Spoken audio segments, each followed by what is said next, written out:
I'm Becky Crum-Rensel, and I'm the Executive Director of the Butler County Historical Society, and we are at the Butler County Heritage Center, which is one of our 4 museums. Okay, and what could we find here at the Heritage Center?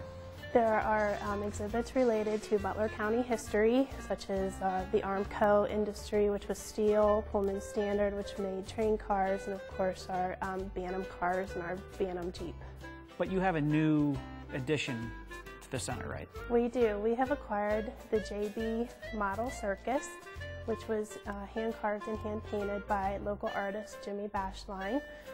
He started it back in the 40s and carved and painted most of it over a period of about 20 years.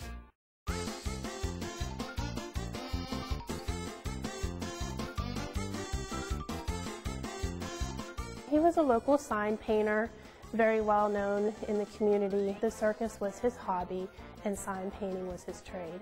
All of the elaborate signage that's around the display, is that his handiwork as well?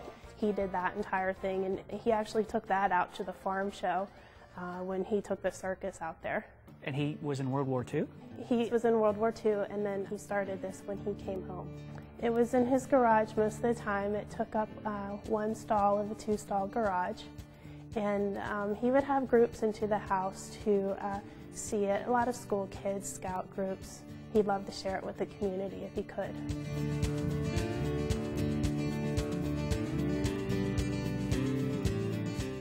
So tell us about some of the things we have going on here.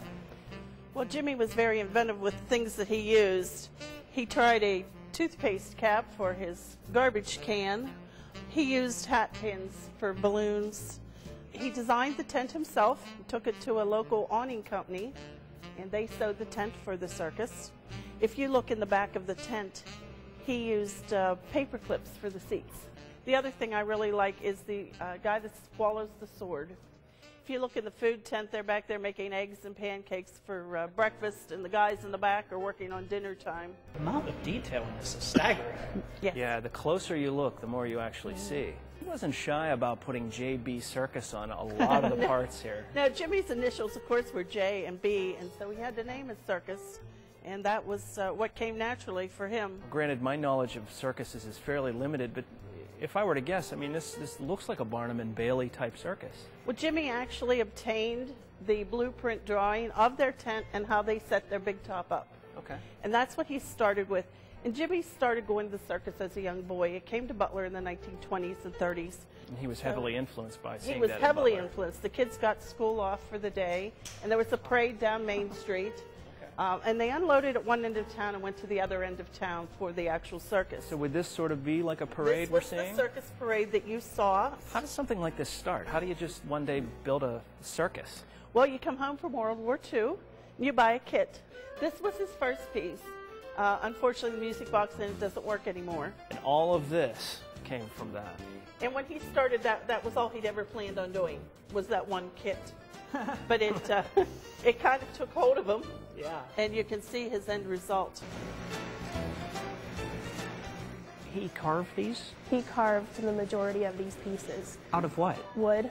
The majority of the circus is hand-carved by Jimmy and hand-painted. So his background as a sign painter, he's done all the painting as well on all the figures. Yes, he was very talented artistically. He had a great gift. We've been working on this now for almost 6 months.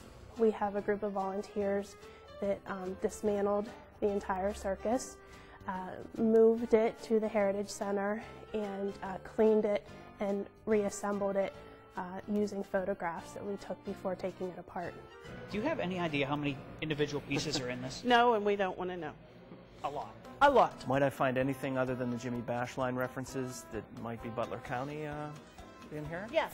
He did that vehicle right there, and I believe there's another one on the other side for Harvey Trader. Harvey Trader was a local businessman, and what he provided Jimmy with was music, circus music. When Jimmy had somebody like that who had done things for him and helped him out to get this going, he would do a special piece and make sure that they were included in the circus.